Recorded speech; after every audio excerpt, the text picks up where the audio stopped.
Hello, everybody. It's just great to be here at the NOAA Center for Weather and Climate Prediction. For our friends in the media, you know what NOAA stands for, the National Oceans and Atmospheric Agency. And we in Maryland are the headquarters to NOAA.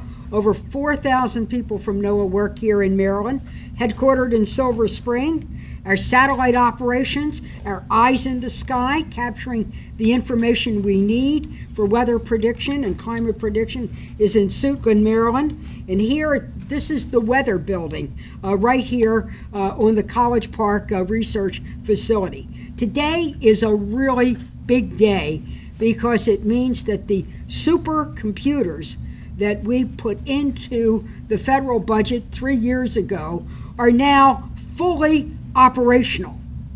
Unlike when you pull a switch for a hydroelectric plant where you would hear the turbines churn and lights flash and big noise and big so on, there is no big thing to see other than that planet. But what the supercomputer is now, through its artificial intelligence, working its networks and its circuits, is doing an incredible computational capacity. And though you don't see it, you will experience it. You will experience it every time you turn on your media to get a weather forecast.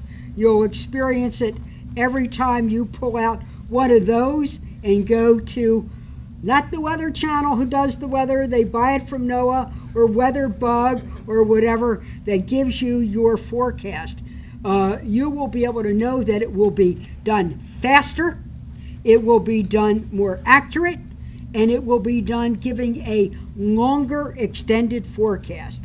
Those three things will be absolutely crucial to helping save lives, save communities, and save livelihoods. This is fantastic. And though it doesn't look like the Big Bang, we're going to get a big bang for what we have accomplished here. Now, we've been through a lot with NOAA. NOAA used to be in Camp Springs, Maryland. We are delighted that Maryland is the epicenter of weather prediction and weather forecasting in the United States of America. When you see the good scientists from Florida predicting hurricanes, they're getting it from here. Well, Camp Springs was really an out-of-date facility. It was worn, it was tattered, it was out of date, and it leaked as much as some of those rains that we sometimes get. And at the same time, we helped move them to this new building. We came here in 2012, but it's not the building that was important. It was to make sure that you had the right facility, but you needed the right technology. There is now a tremendous breakthrough in supercomputers. And the nation that does and increases its computational capacity is the nation that really leads the world. Now, we've had a lot of competition with the European model in weather. We like the Europeans. We sure like their European model. They helped us through a rough spot. But we, being the United States of America, we now, through our supercomputers, not only have the American model, we have the global model. So we can literally alert the world to what's going on. Because the hurricane that hits here in the fall starts off the coast of Africa long before that. So what we have here today is these computers. So as I said, moved to Camp Spring, saw breakthroughs in technological capacity, and then along came Hurricane Sandy. Sandy was a disaster at many different levels, and as we worked to recover, we said we not only need to help the local communities recover, but we wanted to use that opportunity to upgrade our computational capacity, working on a bipartisan basis. Yes, we worked on a bipartisan basis. Right after Hurricane Sandy, I became the chair of the Appropriations Committee, working then with Senator Shelby of Alabama.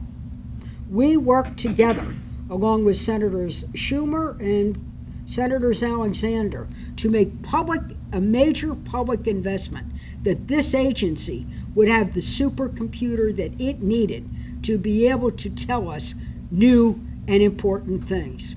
I was so excited to see a demonstration on what this would mean if we were now protecting Hurricane Isabel, which had a terrible and devastating effect on our Maryland landscape, both in terms of the shorelines that were affected, homes that were devastated, businesses that were terribly impacted through floods, and also incredible assets that were impacted because of this surge. Pax River Navy Base, the nuclear power plant at Calvert Cliffs, and other very important facilities up and down, the economy of the Inner Harbor, the economy of Annapolis, and most of all, ordinary people who just saw their homes or their small businesses or their taverns or their bait shops just washed away. So what now would we know?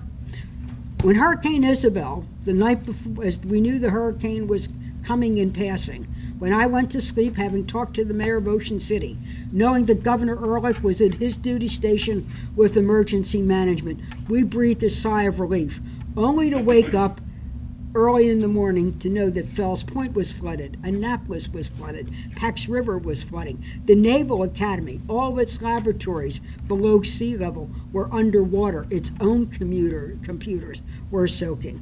Well, now it would be a different story. We would not only know that the hurricane's coming, but we would know how high the water, how high the wind, and what we needed to do to be able to protect ourselves.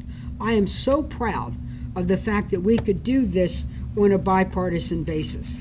But I've been proud of NOAA for a long time. They do many things. In addition to weather, they're out there looking out for our seafood industry, our making sure that we're doing all the important things that we need to do in fish, in terms of wildlife, in terms of what we needed to do in terms of predicting the climate. And we've been able to really support NOAA in every way we could. This supercomputer will cost $35 million. And people will say, wow, gee. But in the scheme of $1 trillion budget and an economy that's $2 trillion, it is a small investment. And what I'm so excited about is how, yes, we can save lives. Early warnings, whether it's the weather, whether it's the hurricanes, look at the tornadoes that have devastated our friends and our neighbors, where lives have been lost, but fewer have been lost because we've been able to give that warning. And we also know, from the standpoint of just a plain budget, when you talk to governors and mayors, that every mile of evacuation for a weather alert cost $1 million to that local community in lost economy and in the cost of preparedness. The more accurate we are, not only are the lives that we can save and the communities we can make more resilient, but the fact is that we'll be able to save money by deploying people in the right way and at the right time. So I'm very pleased to have been able to work here with NOAA. It's been one of the joys of my career here in the Senate, is to know that NOAA was headquartered here. We always like to say there are no headquarters here. Well, I'm telling you, if NOAA were a Fortune 500, we would say we were fortunate to have NOAA here, and we're very proud of all of them. You know, as I wrap up my Senate career, I want to say to the people who work here every single day, it's not only about what you do, but it's who you are that I've so admired you. I've been here during some rough patches in stormy weather, and I've seen your dedication. I've seen you work here 24/7. 24/7, to take all that wonderful education you have. So many of you have graduate degrees, master's degrees, PhDs in mathematics and meteorology and so on, all of that wonderful talent, and you're putting to use here to really protect America. You're essentially like a form of America's Weather's National Guard. I've been really proud to represent you, and I'll never forget you. As Helen Keller said, all that you deeply love becomes a part of you, and every single one person that you meet becomes a part of you. You've now become a part of me. No matter what I do, every time I look at my weather alert, I'll say, oh, there they are. They're up and at 'em again. So God bless you and God bless America. And now America will be safer because of what we can do with our supercomputers and the very talented and dedicated people here at Weather and Climate. Thank you.